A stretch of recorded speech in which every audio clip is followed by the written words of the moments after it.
Sesi selanjutnya adalah sesi motivasi. Tapi sebelum sesi motivasi ini dimulai, saya akan menampilkan satu video pengenalan sekilas profil Meta Ratana. Panitia mohon lampu dimatikan dulu. Lampu dimatikan. Nah, tadi kan kita belum pengenalan untuk Meta Ratana kan, sekarang kita akan saksikan satu video ini. Jadi, alat tenang semua dulu ya.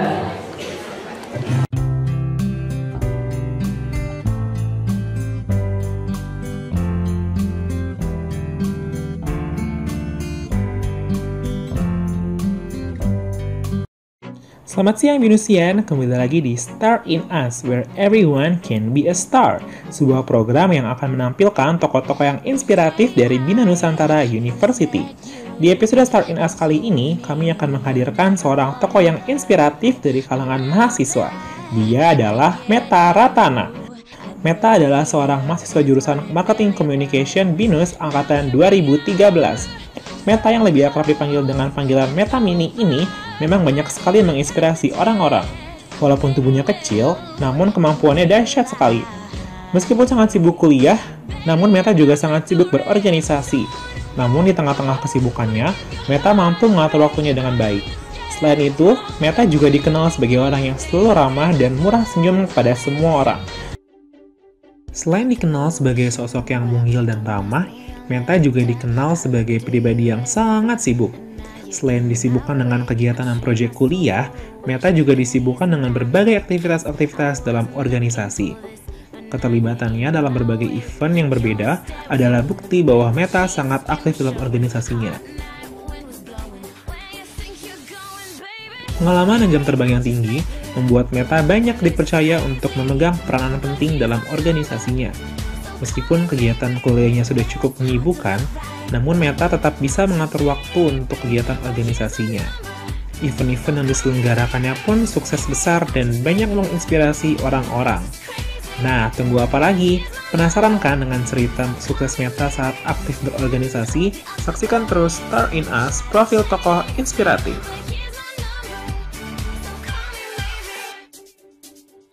Aktif berkuliah dan berorganisasi, Meta pun aktif menekuni dunia bisnis. Bisnis yang sudah dirintisnya sejak kecil ini diberi nama Meta Mini Site. Berawal dari bisnis kecil-kecilan, kini Meta mulai semakin serius menekuni bisnisnya. Bisnis yang bergerak di bidang jasa desain ini menarik perhatian para konsumen karena desainnya yang unik, menarik, dan tidak biasa. Desain yang dibuatnya pun bisa diterapkan pada media apa saja, seperti misalnya baju, pin, plakat, mug, dan lain-lain. Jangkauan bisnisnya saat ini pun sudah sangat luas. Perlahan namun pasti, Meta mulai menuai kesuksesan di bidang bisnis. Nah, penasaran kan dengan bisnis yang ditekuni Meta ini? Saksikan terus Star in Us, profil tokoh inspiratif.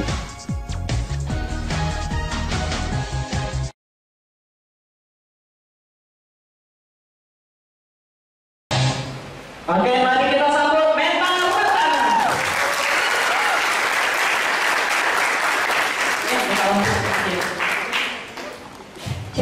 Oke.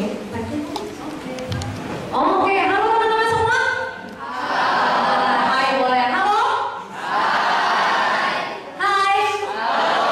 Halo, hai. Oke, udah pada makan coffee break semua? Belum. Udah agak keganjel tuh perutnya. Oke. Nah, sebelumnya saya mau mendengar suara dari teman-teman semua yang ada di sini nih. Tadi udah saya udah perkenalan wihara-wihara yang ada di sini. Saya mau dengar suaranya dari Wihara Amitawa, mana suaranya? Dari Wihara Maitri Sagara? Dari Wihara Bodi Manda? Dari Wihara Budi Bakti? Dari Wihara Widya Dharma? Dan dari Wihara Budayana?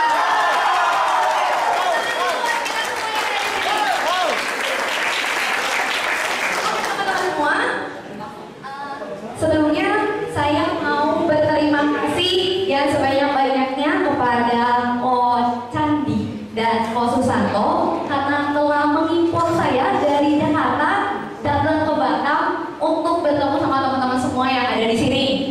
Jadi tadi pagi, kemarin saya masih ada perkuliahan sampai jam 5, jadi baru bisa ke sini jam 4 subuh tadi. Jadi jam 4 saya pergi ke bandara, jam 6 take off, jam 8 landing di Batam, dibawa dulu KTM Resort, teman-teman pasti sudah semuanya ke KTM Resort ya? Ada yang belum? Ya kalah sama saya dong, saya udah ke KTM Resort. Nah, jadi tadi udah dari KTM Resort, saya ke Wihara Budi Bakti, ngisi sharing di sesi SMA, dan hari ini saya berdiri di depan teman-teman semua untuk bawain sharing good time, good place, good people. Oke, tepuk tangan dulu buat kita semua. Tadi udah ada videonya ya, dan udah ketahuan juga orangnya yang bakal ngisi siapa. Nah, jadi tadi udah dikenalin, tapi kayaknya kurang lengkap kalau saya nggak kenalin diri secara langsung, betul? Oh. Kalau gitu saya mau kenalan pakai pantun nih teman-teman. Masih jauh nggak pantun? Masih lah ya. Nah, mau pakai pantun. Jalan-jalan ke Ramayana. Asik, gitu dong. Gitu. Ya. Ulangi. Jalan-jalan ke Ramayana. Oke. Jangan lupa beli kuda poni. Jangan asik lagi. Artinya gitu ya. Ulang. Jalan-jalan ke Ramayana. Jangan lupa beli kuda poni. Perkenalkan, nama saya Meta Ratana, sering dipanggil Meta Mini. Tepuk tangan dulu. Nah, teman-teman semua, saya ini kelahiran Sukabumi 19 Januari 1996. Jadi kira-kira beda sama teman-teman semua yang ada di sini berapa tahun? Ada yang 2. Ada yang sama saya, 96 juga, kelahiran 96. Ada yang lebih tua dari saya? Ada juga. Nah, ada yang tahu Sukabumi di mana? Yang siapa?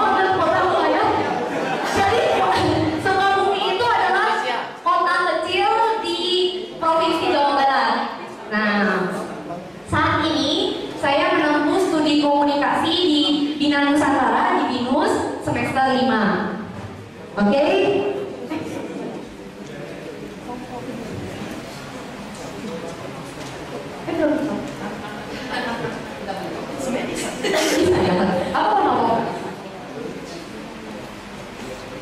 Oke. Nah, saat ini saya dipercaya oleh saudari Ivana Miharja, Sekjen Sektor PMFBI sebagai Kepala Biro Media Komunikasi di Sektor PMFBI.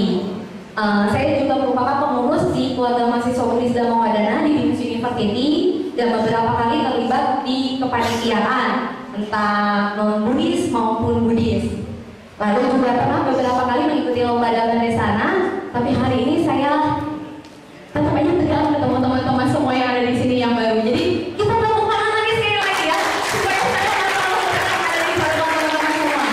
Nah, pertama-tama saya mau menceritakan bagaimana sih perjalanan hidup saya sampai 19 tahun ini sampai bisa ada di Sekber, lalu sampai bisa ada di depan teman-teman semua yang ada di sini. Saya dari Jakarta jauh-jauh ke Batam untuk ketemu teman-teman. Kenapa sih? Apa cerita yang ada di balik semua itu kan? Oke. Pada zaman dahulu kala, cerita ini dimulai di sebuah wihara di Sukabumi. Wihara tersebut namanya Wihara Widisati. Nah, Wihara Widisati juga tergabung ke dalam Sekber, makanya pemudanya disebut PMV Widisati. Saat itu, ini saya masih kecil, sekarang juga masih kecil ya. Ya, jadi waktu itu saya aktif di sekolah minggu Wihara Widisati di Gabinya, ya, Gelanggang Anak Buddhis Indonesia. Waktu itu disuruh nari, ya ikut nari. Paling senang kalau misalnya ke wihara. Saya kalau di wihara biasanya nggak cuma belajar agama aja, tapi biasanya ada games, ada prakarya, ada cerita, gitu ya teman-teman ya. Semuanya pernah ke sekolah minggu? Pernah ya. Kita ini produk-produk dari apa? Dari Gelanggang Anak Buddhis Indonesia. Nah, waktu itu waktu kecil meskipun nggak suka nari, tapi karena diminta nari ya udah nari. kecil waktu itu. Tapi namanya anak kecil, kalau sekolah minggu biasanya pagi atau malam? Pagi. Biasanya anak kecil malas bangun pagi. Wah, ngantuk teman-teman kalau misalnya mau ke sekolah minggu. Betul nggak? Betul. Pernah malas? Pernah, saya juga pernah. Di waktu itu malas. Kalau udah bangun, kan nggak mau langsung mandi. Dulu tuh di depan TV. Biasanya ada kartun. Kartun apa teman-teman? Power Ranger. Terus? Doraemon. Detektif Conan. Apalagi? Cinta.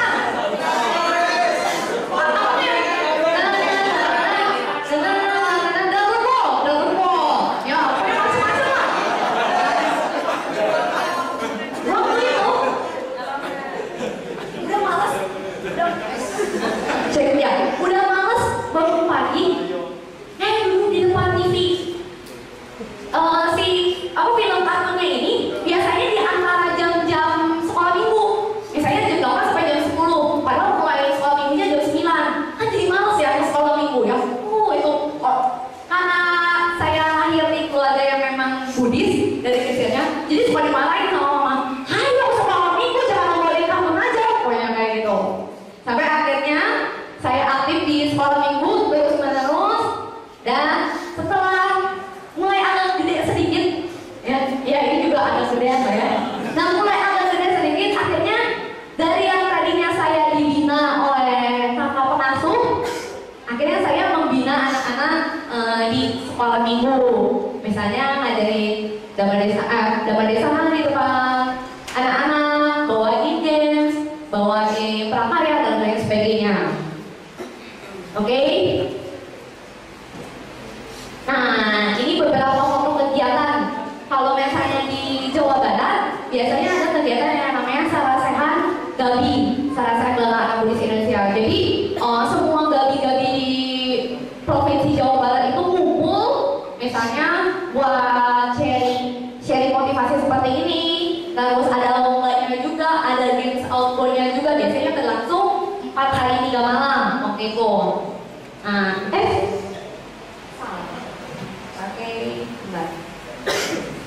di sini ada kegiatan untuk sekolah minggu? Ada ya? Ada. Nah, ini waktu saya ikut lomba cerita Gabi waktu itu. Terus ini waktu ngisi drama. Jadi setiap kali malam pentas seni, kita harus menampilkan suatu pertunjukan. Nah waktu itu wihara saya di Gabi Widi Sakti itu nampilin drama. Saya jadi Ipin, teman saya nih sohib saya jadi Upin. Udah pokoknya dulu ya udah disuruh Ipin jadi Ipin sama Upin, ya udah dilakuin. Terus ini foto sama Ci Ivana, ada yang kenal Ci Iva? Ada yang kenal. Nah ini Mbak Eva. Ini juga pentas seni di Sarasehan yang lain. Ini foto outbound sama teman-teman sekelompok. Oke, lanjut ceritanya.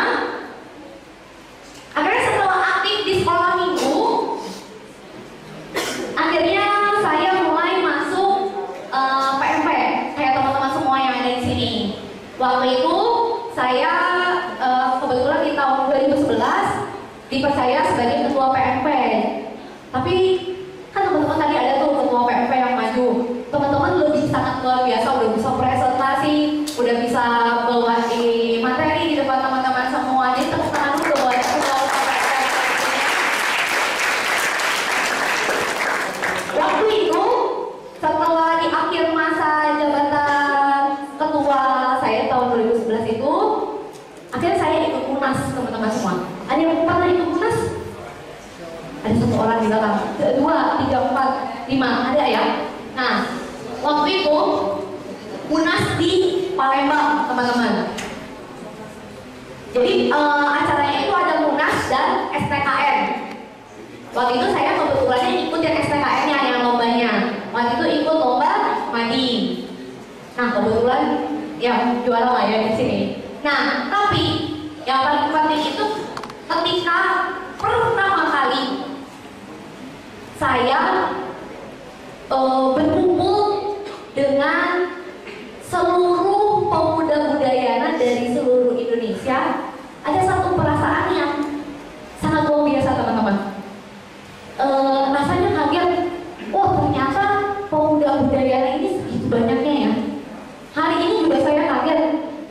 teman-teman di Wihara Budi Bakti, kebaktiannya kan cuma satu ruangan ini, pakai juga ruangan sebelah.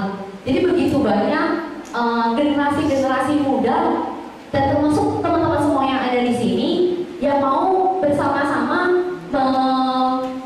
mengembangkan Buddha Dhamma dan melestarikan Buddha Dhamma. Nah, akhirnya setelah Munas tahun 2011 ini,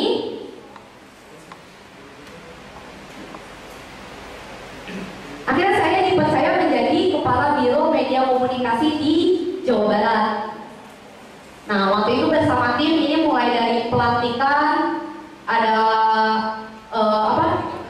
ngelaksanain event bareng semuanya. Pokoknya waktu itu, waktu masih di PMP sama kayak di teman-teman, waktu masih SMA sama kayak teman-teman semua ataupun waktu kuliah, ada satu perasaan di mana benar-benar ingin mengusahakan ikut event yang diadain sama Sekber. Jadi waktu itu kalau misalnya ada acara di Bogor nih, PMP ini ngadain acara ini, kita bela-belain datang teman-teman semua, meski pulang pergi ya, pulang hari, lalu misalnya transportnya terbatas, meski kita dihalangi berbagai macam kendala, tapi kita tetap mau mengusahakan untuk datang ke acara yang diadain sama Sekber, entah apapun itu. Karena kenapa? Waktu itu ketika kita datang, kita merasa bahwa kita mendapatkan satu komunitas yang memang benar-benar baik buat kita. Jadi kayaknya kita merasa nyaman di komunitas itu, senang bertemu dengan teman-teman yang baru, senang juga menghabiskan waktu bersama mereka, entah belajar, bermain, dan lain sebagainya. Teman-teman di sini ada yang merasakan seperti itu? Kenapa sih teman-teman bela-belain datang dari berbagai wihara yang berbeda untuk kumpul hari ini, mendengarkan saya sharing, dan nanti kita bakal main bersama? Kenapa sih teman-teman mau meluangkan waktu? Nah, kita keep dulu ya jawabannya. Oke?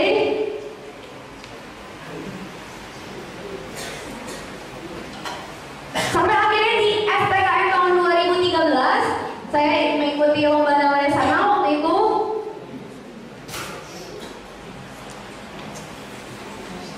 Dan akhirnya di tahun ini saya dipercaya oleh saudari Ivana Mihajakusuma sebagai Kepala Biro Media Komunikasi di Setjen di pusat.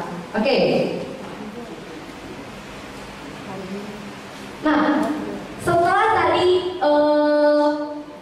menceritakan bagaimana sih saya dari sejak kecil mula sampai bisa ada di depan teman-teman semua yang ada di sini, semuanya itu karena satu hal, yaitu yang ada di depan. Apakah ini? Sekber PFBI. Oke. Siapa yang tahu singkatan dari Sekber PFBI? Cuma satu orang yang tahu? 2 orang? 3 orang? 4 orang? Ada yang tahu? Ada yang tahu singkatan dari Sekber PFBI apa? Oke, yang ini ditanya. Siapa namanya? Suyanti. Suyanti tahu apa sih singkatan dari Sekber PFBI? Sekretariat bersama. Oke, betul sekali pertama.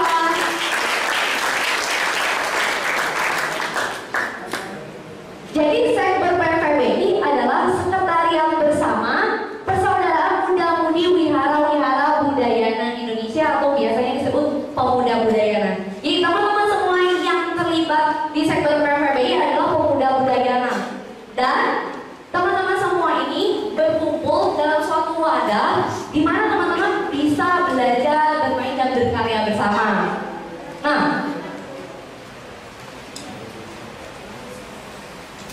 oke, sekarang saya balik bertanya nih ke teman-teman semua.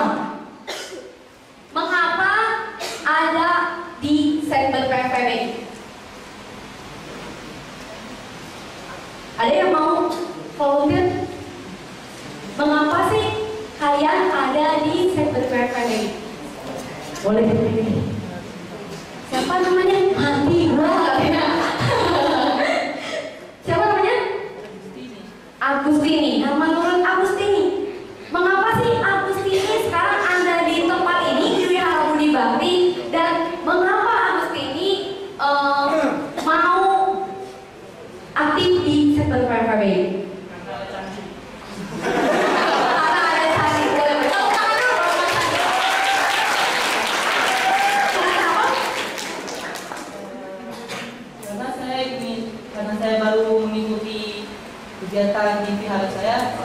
ingin menambah wawasan, Bapak ingin membantu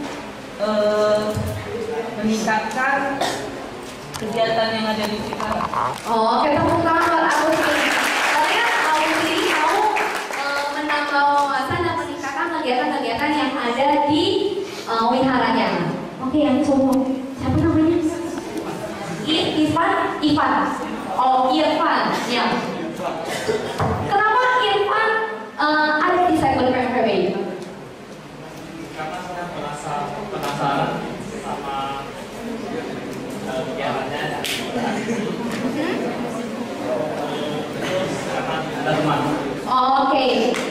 Tepuk tangan dulu dong, Pak Irfan.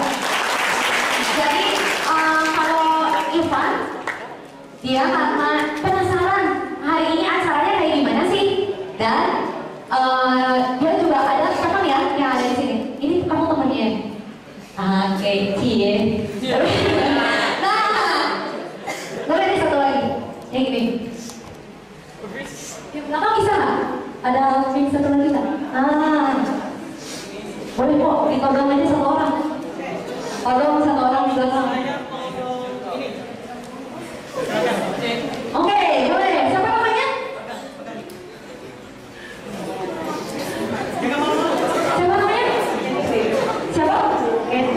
Catherine. Oke, Catherine. Kenapa Catherine ada di Cyber PMPBI? Mampus dong, bisa jawab. Kenapa Catherine ada di sini? Jangan malu-malu.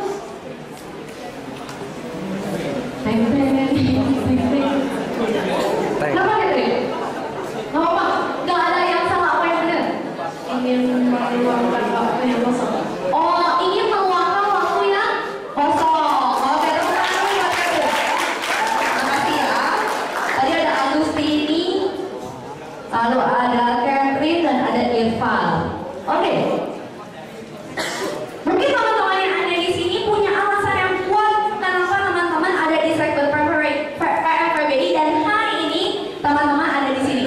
Tapi sebagian dari teman-teman yang ada di sini juga belum tahu kenapa sih teman-teman ada di Cyber PMPBI dan mengapa teman-teman ada di sini. Oke? Kalau ada pas Ya. Alasan utama kenapa kita ada di Cyber PMPBI karena di Cyber PMPBI ini kita mempelajari tentang wawasan budayana. Ada yang tahu wawasan budayana itu apa? Jangan saya yang ditanya. Ada yang tahu wawasan budayana itu apa? Wawasan budayana ini adalah suatu pandangan yang lahir dari Mahabiksu Asis Dinara kita Mahastawira atau yang biasa dipanggil Suko. Ada yang tahu? Ada yang kenal beliau? Mungkin tahu ya, tapi belum pernah bertemu langsung. Nah, almarhum Suko ini merupakan pelopor kebangkitan agama Buddha Indonesia. Jadi waktu itu sebelum tahun 65 ya, wihara-wihara yang ada di Indonesia itu biasanya berbentuk kelenteng bio ya, yang belum tentu ada patung Budanya. Sampai pada akhirnya tahun 65 itu ada gerakan komunis ya, PKI G30S PKI pada waktu itu, dan G30S PKI itu dinilai tidak mempercaya adanya Tuhan. Sampai pada akhirnya Suko hadir memberikan satu gagasan, yaitu adanya pernyataan Sang Hyang Adi Buddha. Nah, menurut teman-teman, Sang Hyang Adi Buddha itu sendiri cuma bikinan Suko aja atau memang ada di kitab-kitab? Ya, jadi Sang Hyang Adi Buddha sendiri memang ada, meskipun konsep ketuhanan kita berbeda dengan konsep ketuhanan di agama yang lain. Jadi pada waktu itu karena tercetusnya ide tersebut oleh almarhum Suko, akhirnya agama Buddha di Indonesia bisa dipertahankan. Jadinya biru-biru itu mulai menjadi wihara-wihara yang kita kenal sekarang. Nah, semasa hidupnya almarhum Sukong ini mengabdikan diri keluar masuk pelosok daerah di seluruh Indonesia tanpa mengenal lelah. Jadi teman-teman, kalau menurut cerita si Iva, kalau misalnya kita kunjungan nih ke satu wihara yang kita belum ketahui sama sekali, biasanya kalau kita tanya tentang Sukong, ada aja peninggalannya. Misalnya foto bersama Sukong, atau Sukong sedang membawakan dhamma, dan lain sebagainya. Nah, pada waktu itu transportasi masih susah teman-teman semua. Tapi Sukong bisa masuk ke pelosok-pelosok daerah untuk bisa membawakan dhamma dan membangkitkan semangat masyarakat di sana untuk bisa melestarikan agama Buddha. Kalau sekarang teman-teman ada acara sekber, kalau kita anak muda biasanya kalau misalnya kita sibuk atau kita misalnya capek, biasanya kita nggak mau mengusahain, betul nggak? Betul. Biasanya kalau misalnya hari Minggu karena kita merasa malas, kita nggak mau pergi ke wihara. Beda gitu ya? Betul ya? Pasti pernah kita alami bersama, termasuk saya juga. Tapi melihat Sukong ini tanpa mengenal lelah ke daerah-daerah untuk bisa melestarikan agama Buddha.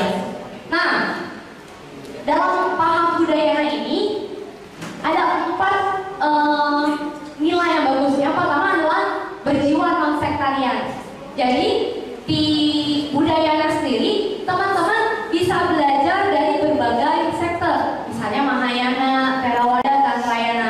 Jadi teman-teman tidak dibatasi untuk bisa mengenal sekte-sekte yang lain, asalkan sekte tersebut memang berbasis di Tripitaka itu sendiri. Jadi teman-teman dibuka wawasannya, teman-teman tidak terkotak-kotakan hanya karena saya sekte ini, saya mah nggak biasa baca palita kayak gitu, atau saya nggak biasa tradisinya kayak gini. Nah, di dalam paham Budayana, teman-teman belajar untuk bisa bertoleransi. Teman-teman mau belajar satu sama lain, mau belajar lintas sekte, oke? Lalu ada inklusivisme. Inklusivisme apa? Eksklusivisme ya. Nah, kalau eksklusif ya teman-teman semua menganggap dirinya paling hebat. Eksklusif ya, kalau misalnya kayak kita tidak setara kalau misalnya eksklusif. Tapi kalau inklusivisme, kita merasa bahwa kita ini memang sederajat. Berarti kita memang harus saling menghormati, saling menghargai kayak gitu. Lalu ada pluralisme. Pluralisme berarti keberagaman. Kamu yang satu sama yang lain mukanya sama nggak? Seru kalau sama. Kalau yang obat sama nggak apa-apa. Nah, kamu dengan yang lain sifatnya sama atau enggak? Pasti beda. Apalagi teman-teman di wihara pasti nemuin karakter yang macam-macam. Apakah teman-teman ikut acara yang provinsi misalnya, lebih lagi, lebih mengenal berbagai macam karakter yang ada. Nah, di paham Budayana ini kita menghargai adanya keberagaman teman-teman semua. Karena kita beragam, makanya kita bisa bersatu kayak gitu. Dan ada universalisme. Berarti kita paham Budayana ini sudah diakui juga secara universal. Sebelum negara-negara lain mulai mengarah ke paham ini, Sukong sudah lebih dahulu mencetuskan ide paham Budayana ini. Nah, teladannya yang bisa kita ikuti dari Sukong apa sih? Yang pertama, teladan dalam pengabdian. Bayangkan beliau dari satu provinsi, dari satu kota ke kota yang lain demi mempertahankan agama Buddha di Indonesia. Saat itu kan nggak dibolehin sama pemerintah, tapi beliau tetap berusaha sampai akhirnya teman-teman, apa sih buah yang dirasakan? Teman-teman bisa ada di sini, teman-teman bisa ibadah, punya wihara yang fasilitas yang mencukupi karena jasa dari Sukong. Sekarang kita balik lagi bertanya ke diri kita sendiri, seberapa jauh sih pengabdian kita untuk wihara? Seberapa jauh sih pengabdian kita untuk melestarikan Buddha Dhamma di Indonesia? pergi ke wihara juga masih suka malam. Dikasih tugas misalnya di organisasi wihara suka nggak dikerjain misalnya kayak gitu. Dipikir lagi ya teman-teman. Lalu ada semangat juang. Sudah makin tua, Sukong tetap mengusahakan dirinya untuk bisa pergi menemui langsung teman-teman yang ada di wihara-wihara waktu itu. Sekarang kita balik lagi tanya, kita udah punya semangat juang atau belum? Semangat juang buat ngadain kegiatan. Tapi tepuk tangan dulu dong buat Batam yang udah ngadain acara ini ya. Nah, lalu ada welas kasih. Jadi banyak juga cerita tentang Sukong, dimana kalau misalnya anak-anak ngeliat Sukong itu langsung akrab, yang sakit didoain sama Sukong biasanya langsung sembuh kayak gitu. Dan kesederhanaan dan kedisiplinan. Jadi kalau yang kesederhanaan ini ceritanya waktu itu Sukong udah sakit-sakitan di Wihara Sakyawanaram. Dia itu punya tempat tidur yang ranjangnya itu udah kurang bagus istilahnya. Nah umat kan merasa wah ini harus diganti, tapi Sukong nggak mau. Waktu itu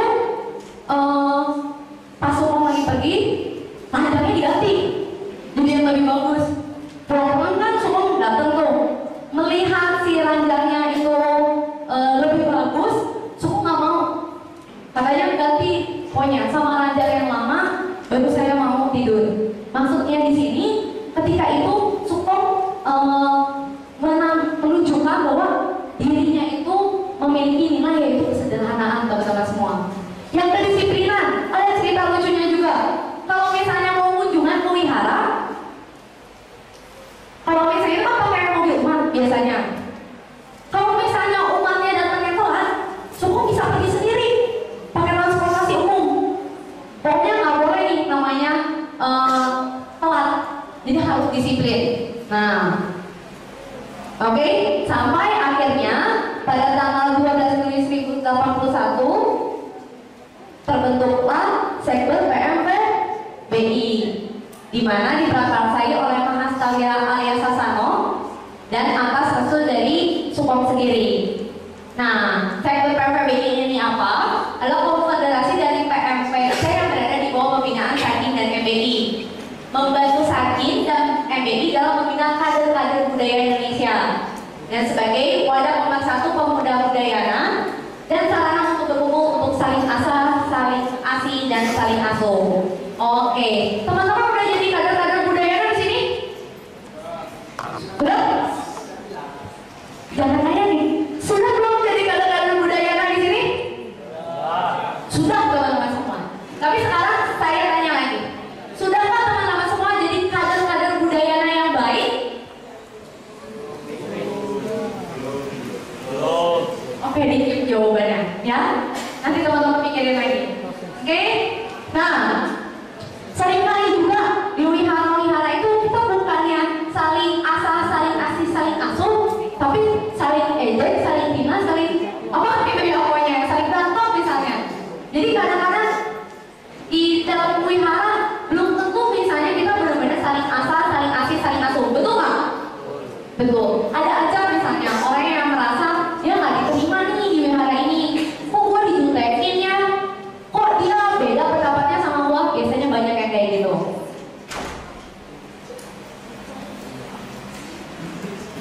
Oke, tadi saya udah cerita tentang apa sih Sekber PMPBI. Sekarang kita lebih fokus kayak gini. Mengapa amat baik aktif di wihara? Saya mau tanya, ini ya, siapa namanya? Mulyandi. Nama tuh, kenapa sih Mulyandi mau aktif di wihara? Mau membantu mengurus wihara. Oke teman-teman, dulu buat Mulyandi. Yang ini, siapa namanya? Juliana. Nah, Juliana kenapa sih mau aktif di wihara?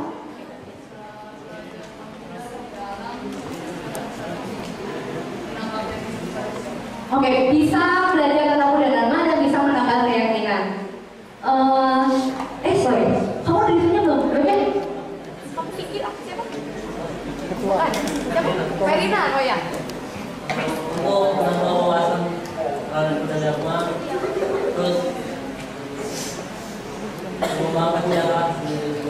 belajar budaya lama dan mengembangkan wihara. Kenapa mau jadi ketua PMP?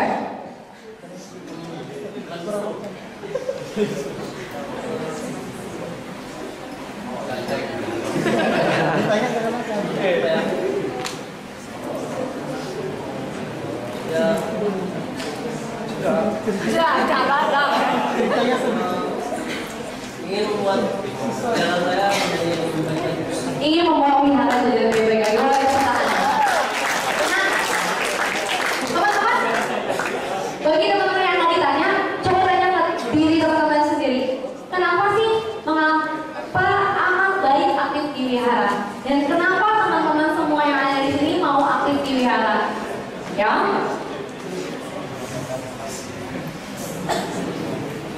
Nah, meskipun nih lagi banyak tugas misalnya, atau lagi sibuk-sibuknya, kenapa sih teman-teman yang ada di sini tetap mau untuk bisa aktif di wihara? Pasti ada yang mengalami kayak gitu. Yang sekolahnya udah banyak ulangan, banyak tugas, banyak ini itu. Belum lagi kalau yang udah punya pacar, udah pengen dari pacar, kenapa sih sibuk banget di wihara? Aku kapan diperhatiinnya? Kayak gitu. Ya, kenapa sih teman-teman di tengah kesibukan teman-teman mau aktif di wihara? Sedangkan kewajiban teman-teman yang lain juga masih banyak. Kenapa sih Ko Candi sama Ko Susanto mau rela-rela capek-capek buat teman-teman semua pergi pergi pakai ferry buat kunjungin PMP teman-teman semua? Atau enggak juga teman-teman semua yang ada di sini? Kenapa sih teman-teman rela meluangkan waktu hari Minggu teman-teman semua yang padahal misalnya teman-teman bisa nih pergi nonton, pergi shopping dan lain sebagainya. Kenapa sih teman-teman mau merelakan diri teman-teman waktu teman-teman semua untuk datang hari ini?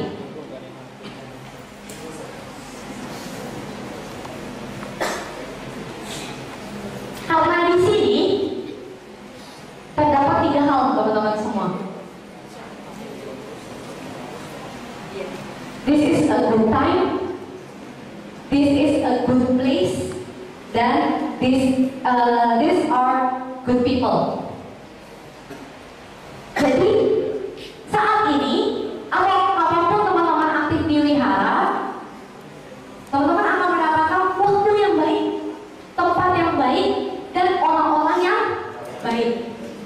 Waktu yang baik kayak gimana sih? Nah,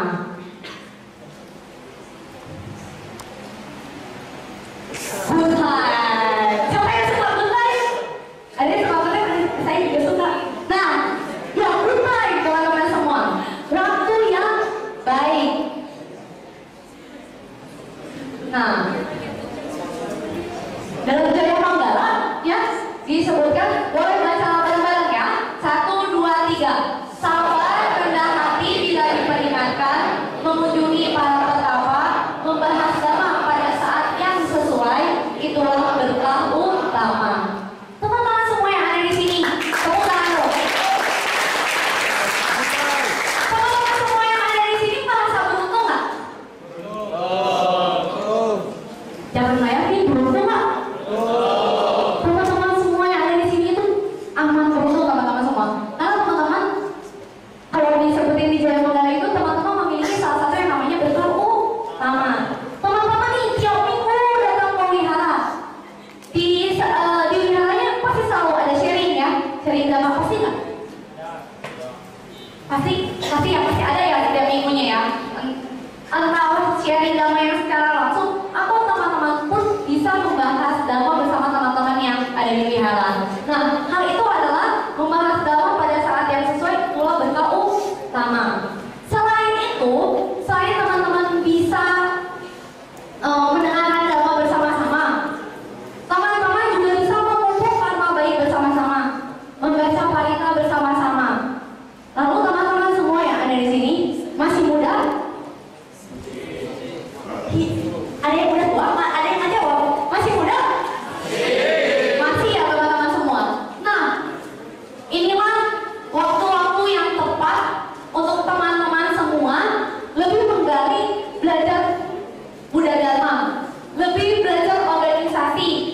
belajar bagaimana menghadapi orang lain. Karena kenapa? Kalau misalnya bukan saat ini, saat teman-teman masih muda, masih semangat dan lain sebagainya, kalau misalnya sudah tua biasanya sudah malas kalau sudah lebih tua.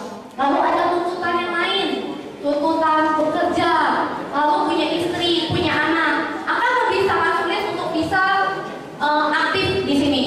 Tapi karena saat ini teman-teman semua adalah pemuda budayana, maka teman-teman yang ada di sini amat beruntung bisa tergabung di organisasi ini, tergabung di wihara, karena teman-teman semua bisa mendapatkan berkah yang ada di sini. Terus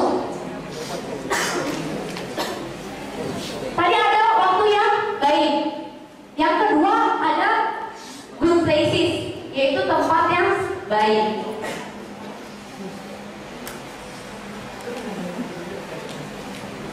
Oke, baca sekali ya. Baca bareng-bareng lagi ya. 1, 2, 3. Hidup di tempat yang sesuai, berkat jasa-jasa dalam hidup yang lampau, menuntun diri ke arah yang benar, itulah berkah utama. Saya tanya lagi, ini teman-teman sudah merasa lebih beruntung hari ini? Teman-teman sudah merasa lebih beruntung hari ini? Ya, karena teman-teman udah punya dua nih, dua berkah utama. Yang pertama bisa mendengar dalam di waktu yang sesuai, dan yang kedua teman-teman hidup di tempat yang sesuai. Sesuai seperti apa? Di sini di wihara maupun nanti teman-teman aktif di segmen PMPBI, teman-teman bisa mendapatkan 3 hal sekaligus di tempat ini. Yang pertama, teman-teman bisa belajar Buddha Dharma. Jangan nggak boleh. 3. Yang pertama, teman-teman bisa belajar Buddha Dharma. Di sini tempatnya teman-teman semua. Yang kedua, teman-teman bisa belajar organisasi. Nanti teman-teman jadi ketua, ada yang jadi sekretarisnya, ada yang jadi bendaharanya. Dan yang ketiga, di sini tempat teman-teman mendapatkan keluarga, persahabatan, persaudaraan. Di sini tempatnya. Jadi ada 3 yang teman-teman dapatkan di tempat ini.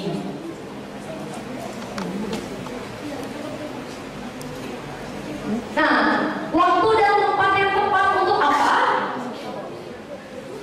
Yang pertama, di sini waktu dan tempat yang tepat untuk belajar.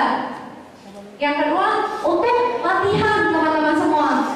Latihan menghargai orang, latihan meditasi juga iya, berbagai macam latihan. Lalu untuk bekerja, teman-teman misalnya yang jadi ketua PMP, misalnya Ferdinand.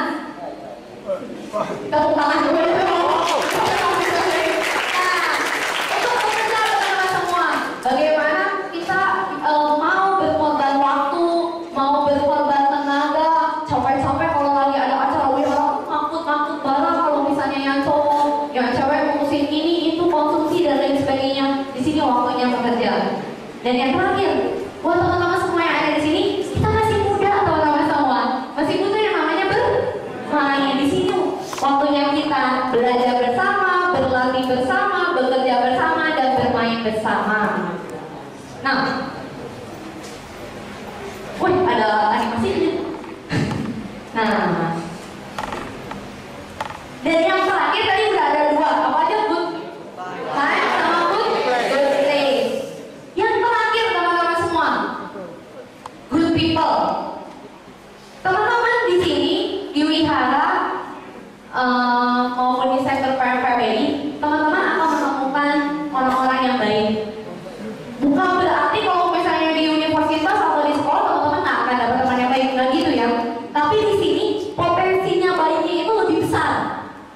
Karena sama-sama punya kebijaksanaan yang sama, punya pandangan yang sama, punya pemahaman yang sama, kan ya tentang Buddha Dharma. Jadi cara mengatasi masalahnya pun sama. Jadi teman-teman akan mendapatkan orang-orang yang tepat, orang-orang yang baik.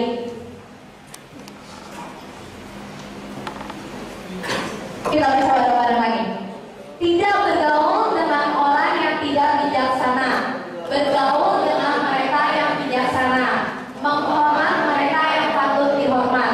Itulah berkah utama.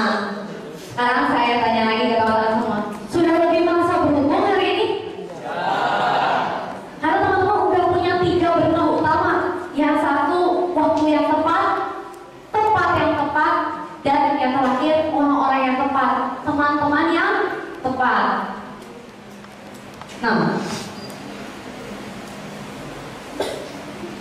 kita lihat dulu ya videonya ya. Maaf.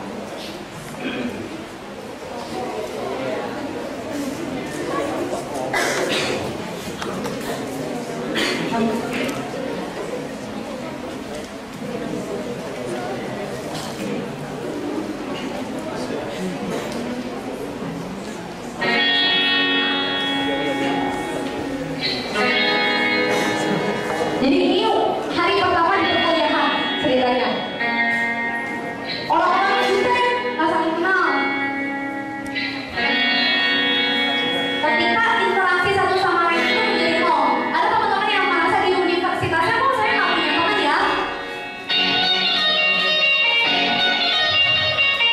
Padahal juga kalau misalnya di Vihara kita merasa baru dapat nih kuliah ini kok kita nggak lagi sih sama teman-teman yang ada di sana.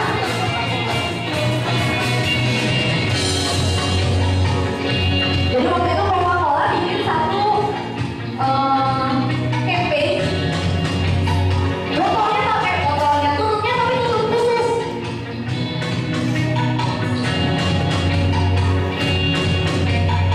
Jadi si orang itu ngambil tutupnya itu nggak bisa dibuka jadi teman-teman semua. Sampai kalau misalnya kita masukin antara satu tutup sama tutup yang lain, baru bisa kebuka. Nah, lucu ya, di Indonesia ada nggak? Ada ya, pasti ada yang di Indonesia.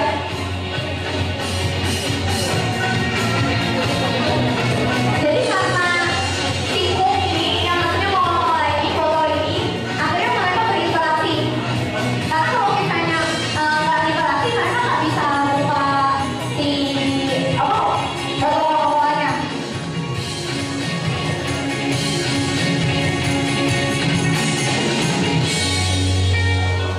Saya bukan iklan ya teman-teman.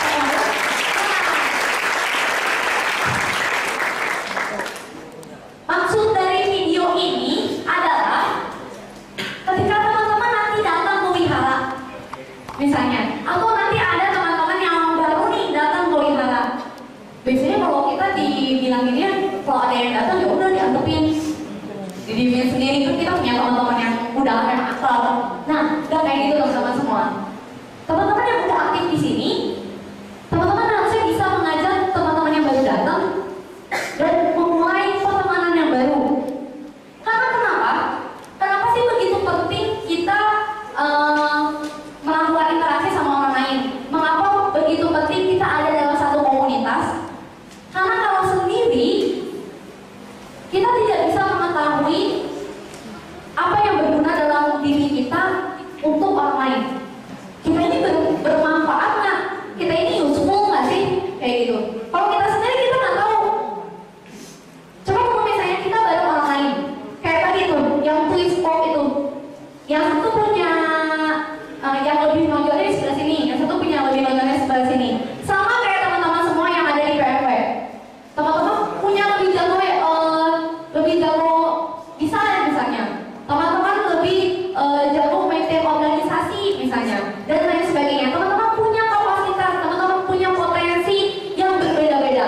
Makanya kenapa teman-teman harus ada di dalam sebuah komunitas yang membangun, supaya teman-teman bisa mengetahui apa sih kekurangan teman-teman, apa sih kelebihan teman-teman, ya, sehingga teman-teman tahu bagaimana cara untuk bisa menjadikan diri teman-teman semua bermanfaat buat masyarakat, terutama buat budak dan tepuk tangan buat kita semua.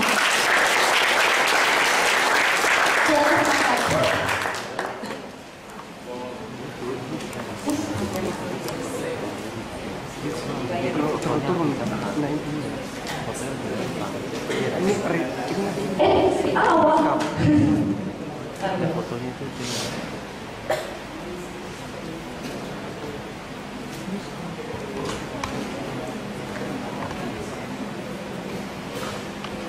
Oke. Nah, teman-teman semua yang ada di sini, tadi teman-teman punya berbagai utama yang namanya good people. Teman-teman berkumpul dengan orang-orang yang tepat dan yang baik. Nah, disinilah teman-teman bisa mendapatkan Kayanamita. Sahabat sejati, sahabat yang baik. Gimana sih supaya bisa mendapatkan sahabat yang baik? Gimana sih caranya supaya bisa mendapatkan sahabat yang baik? Berkenalan. Kalau punya pacar yang baik, bicara. Coba yang ini. Bagaimana sih mendapatkan sahabat yang baik?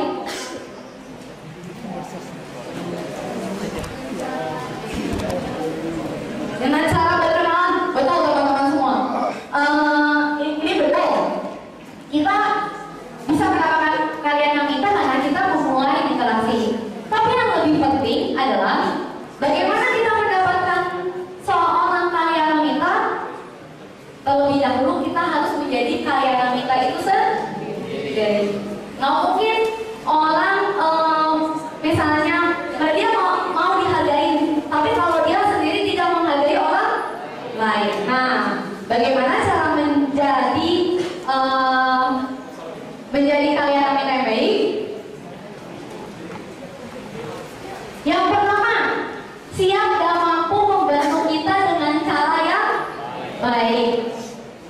Yang kedua, memiliki rasa simpati kepada kita baik di dalam keadaan suka maupun duka. Kalau misalnya kita lagi susah nih, kamu teman yang bukan teman yang baik, juga belum mau pikirin kayak gitu. Tapi kalau misalnya teman yang baik, dia menanyakan masalahnya seperti apa, mau membantu kita mencarikan solusinya, dan solusinya itu harus baik. Lalu menunjukkan hal-hal yang berguna kepada kita. Kalau kita sudah mulai melenceng, misalnya atau melanggar Pancasila, teman yang baik adalah teman yang mengingatkan untuk kita kembali ke jalan yang benar. Dan yang keempat, memiliki rasa persahabatan yang akrab, solid banget lah pokoknya. Jadi mau suka mau duka, dia yang selalu ada.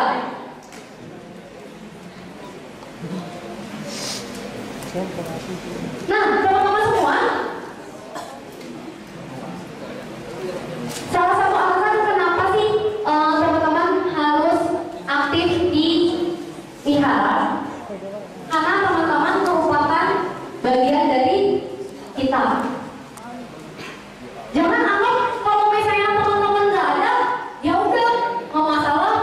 Orang sekolah minggunya juga bisa tetap jalan, pemudanya juga bisa tetap jalan. Nah kayak gitu teman-teman semua. Ketika salah satu dari teman-teman semua menghilang, nggak aktif lagi, nggak ada.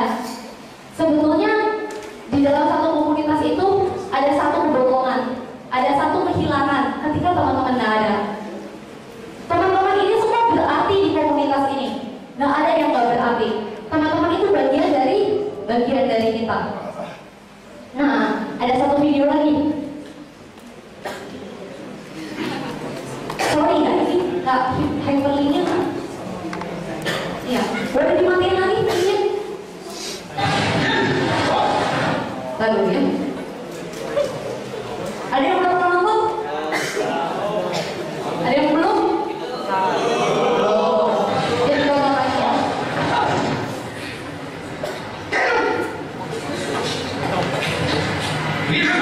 Jadi waktu itu ada latihan. Mama lu pasti kesel deh punya anak kayak lu bagai. Mungkin nanti dari kita atau teman-teman yang lain merasa bahwa misalnya ada satu orang yang itu ngapain sih ada di sini kayak gitu misalnya. Mungkin aja di wihara tuh kita merasakan gak cocok nih sama yang ini kerjanya. Kok gitu sih?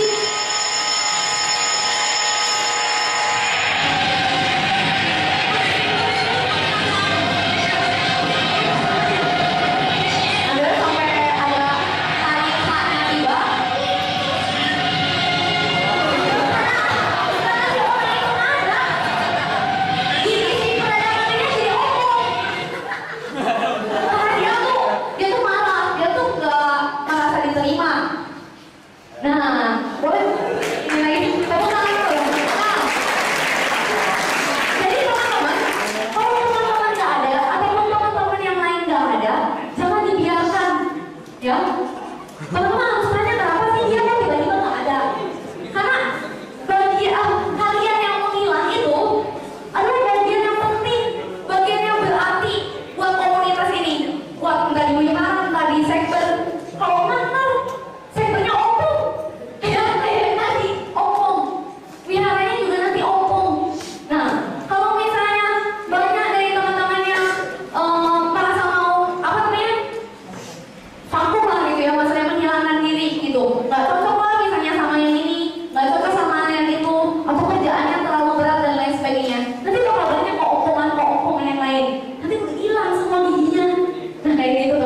semua. Jadi teman-teman berarti, teman-teman itu bagian dari kita, teman-teman itu bagian dari wihara, teman-teman bagian dari sekber, dan teman-teman itu bagian dari Buddha Dharma. Nah, next.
Nah, teman-teman semua, yang terakhir, tadi kita udah dapat 3 berkah hari ini.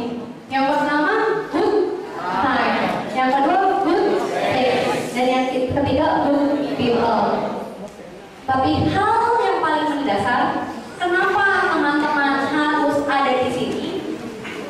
Karena teman-teman tahu bahwa Buddha Dharma itu amat baik dan amat bermanfaat buat teman-teman semua dan teman-teman yang ada di sekitar. Karena hal itulah nanti yang akan membawa semangat teman-teman untuk bisa tetap aktif di wihara, tetap aktif di cyber, maupun nanti teman-teman di organisasi yang lain. Kayak gitu. Ingat bahwa Buddha Dharma itu baik dan bermanfaat buat sesama. Karena kalau misalnya nggak baik dan bermanfaat, buat apa kita melestarikan Buddha Dharma? Buat apa kita membangun Buddha Dharma? Karena hal itu menurut kalian nanti pasti kok. Teman-teman lihat, Buddha Dharma itu memang baik dan bermanfaat nggak? Kalau teman-teman sudah merasa Buddha Dharma itu baik dan bermanfaat, maka teman-teman nggak boleh menghilang dari wihara, dari komunitas ini. Nah, oke. Saya rasa cukup sekian sharing saya hari ini. Jangan lupa di follow di medsos Sekber KBI. Kalau misalnya mau kenal saya lebih jauh juga bisa di Mentami. Semuanya Mentami pokoknya. Ya, oke, thank you teman-teman semua. Kalau saya Ibu ngomong dulu.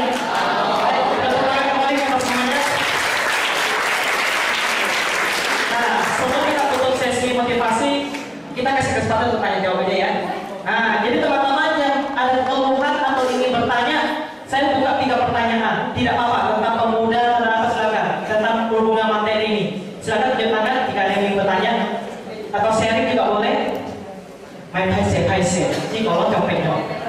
Oke, silakan bertanya aja. Ada mau? Silakan. Bertanya aja nggak apa-apa. Mumpung ahlinya ada di sini, nanti sama kau tahun depan ada datang lagi lebih bagus lagi. Tak datang tuh sayang juga gitu kan. Nah, yang ada yang bertanya silakan. Ada yang ingin bertanya? Agak tangan aja, bukan angkat kaki. Saya mau bertanya ya, saya mau bertanya. Apa harus mau dulu? Baik, Bedingan silakan. Ada masalah mengenai dia mas? Boleh sharing? Boleh. Nggak apa-apa,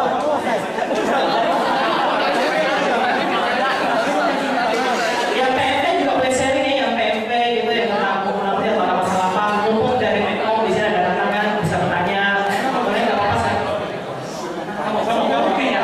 Oke, dari silakan sebutkan nama dari wihara mana? Terima kasih. Tes. Nama orangnya nggak diberi nama Buddha.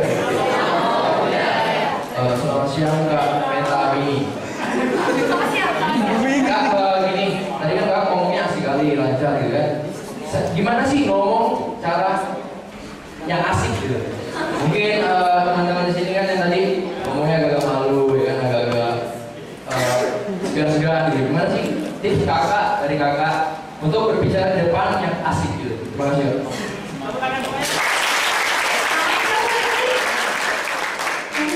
Mau saya Michael? Michael. Oh Michael. Oke, bersama sama Michael.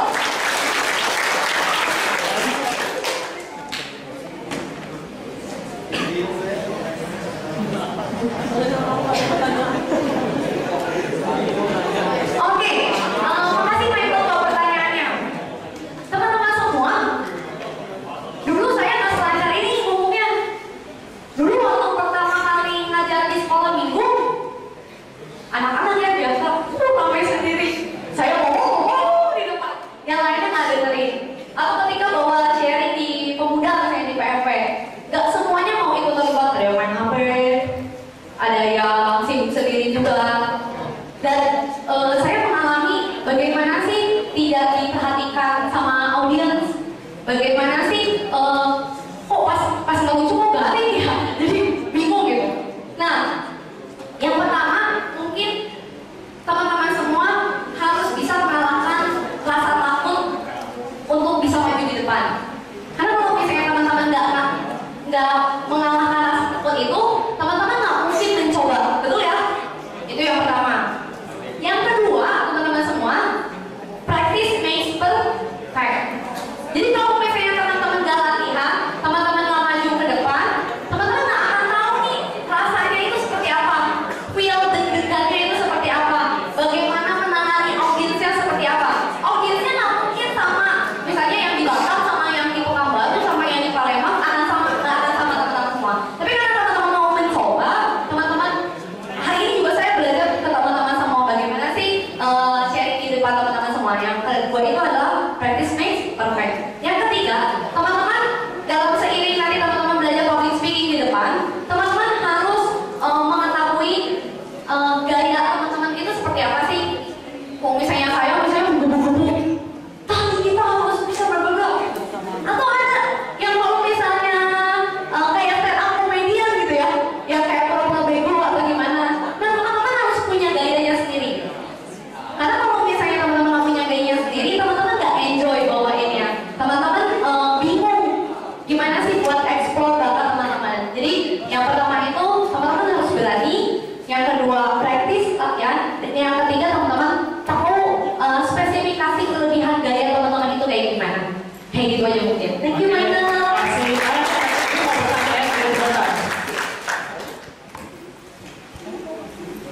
Dapat hadiah nih kalau nanya. Ini kan mau nanya terakhir karena waktu juga kejar. Terima kasih. Nama budaya. Nama saya Meika. Oh Meika. Kan kita sudah terlalu sering aktif di organisasi. Setiap organisasi pasti ada konflik masing-masing kan. Dan kita kadang kalau udah terlalu lama pasti ada rasa yang capek. Kadang udah ada sempat terbersit niat untuk bisa. Tapi kan itu bukan solusi. Saat kita butuh motivasi, semua orang bisa memberi motivasi. Jadi bagaimana saat kita sudah hampir di bawah itu, bagaimana kita memotivasi diri sendiri untuk tetap melayani budaya. Terima kasih. Oke, terima kasih. Terima kasih Mas Meika pertanyaan yang juga. Nah, sempat beberapa kali saya kepikiran, saya nggak mau lanjut deh di organisasi karena selalu capek, misalnya karena tugas kuliah, tugas dan lain-lain sebagainya. Kebetulan saya juga kerja jadi desain freelancer dan hal itu memang memakan waktu. Apalagi kalau misalnya ketemu sama orangnya yang kalau misalnya di wihara nggak ada organisasinya, nggak terlalu kenapa-napa kalau misalnya ketemu orang yang nggak cocok. Tapi kalau lagi kerja di organisasi ketemu yang nggak cocok, dulu kerjanya gimana sih? Biasanya kayak gitu ya. Nah, ketika menghadapi situasi kayak gitu, think why you started. Jadi pikirkan kembali kenapa sih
universitas. Saat ini saya dari semester 1 sampai semester 4 IP-nya 4. Nah, kenapa sih saya kayak gitu? Ini teman-teman semua, saya ini dari keluarga yang gak mampu awalnya. Jadi waktu itu kehidupan ekonomi susah. Sampai pada akhirnya, pokoknya makan aja empal satu kotak gitu dibagi berempat karena satu keluarga kan ada 4 orang ya, papa, mama, kakak sama saya. Dari kecil akhirnya mulai usaha ini itu dan diharuskan sama orang tua harus belajar tuh yang benar. Karena kenapa? Kalau misalnya belajarnya nggak benar, saya nggak bisa dapat beasiswa 50%. Jadi waktu itu kalau ranking 1 bisa dapat potongan 50% waktu itu. Jadi ya kita karena demi orang tua, demi kehidupan ekonomi akhirnya berjuang buat supaya bisa terus belajar sampai akhirnya hasilnya bagus dan bisa dapat potongan itu. Akhirnya setelah mulai dewasa, mulai besar, akhirnya saya mulai berpikir lagi kenapa sih saya harus melakukan hal itu? Karena hal itu baik buat saya. Ketika teman-teman semua merasa hal itu baik buat teman-teman semua, maka nantinya teman-teman sedalam depresi apapun, teman-teman dalam keadaan ingin menyerah sebagaimanapun, kalau teman-teman tahu itu baik, kenapa teman-teman harus menyerah? Coba dipikir, kalau teman-teman tahu itu baik, kenapa nggak teman-teman perjuangkan? Nah, ketika teman-teman tahu itu baik, akhirnya saya tahu nih belajar itu baik, aktif di organisasi itu baik, makanya ketika dalam keadaan apapun yang sangat menyulitkan, saya nggak mau menyerah. Saya mau tetap ada komit di organisasi ini atau mau belajar. It's okay teman-teman untuk relaksasi sebentar, tarik nafas, istirahat dulu. It's okay. Tapi bukan berarti teman-teman harus mundur. Nah, terus tadi bagaimana sih ngadepin konflik nih? Udah capek, terus ngadepin teman yang memang misalnya nggak cocok. Teman-teman harus balik lagi. Sekarang teman-teman masih di dunia perkuliahan, masih di SMA mungkin. Teman-teman hanya mengenal orang ya segitunya aja.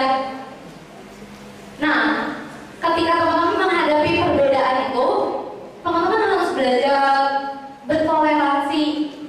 Kalau misalnya ini bertanya mengapa dia bisa sampai seperti itu, pasti ada reason kenapa orang tuh sampai kok misalnya nyebelin banget.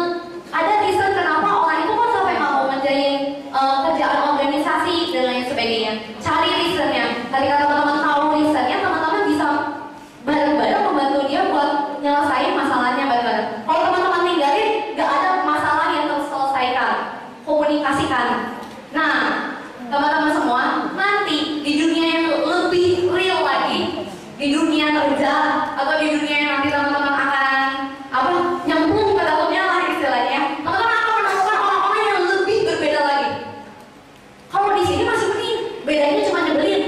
Kalau di sana baik di depan, tapi nusuk di belakang misalnya, pasti beda-beda. Nah, teman-teman semua, this is a good place buat teman-teman belajar.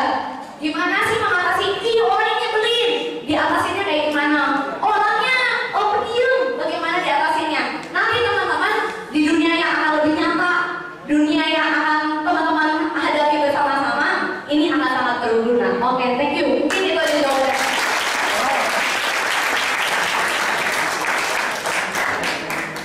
Ya luar biasa. Ada yang mau bertanya lagi? Satu pertanyaan penutup. Boleh yang beruntung? Ada yang mau bertanya lagi? Nggak ada? Ada? Ada nggak? Oke, kalau nggak ada, kita lanjut dengan sesi Citra mau tanya. ya. Oke, jadi kita telah memahami ya tadi yang pertama good apa? Good time. Yang kedua? Ketiga? Ya, tiga ini yang good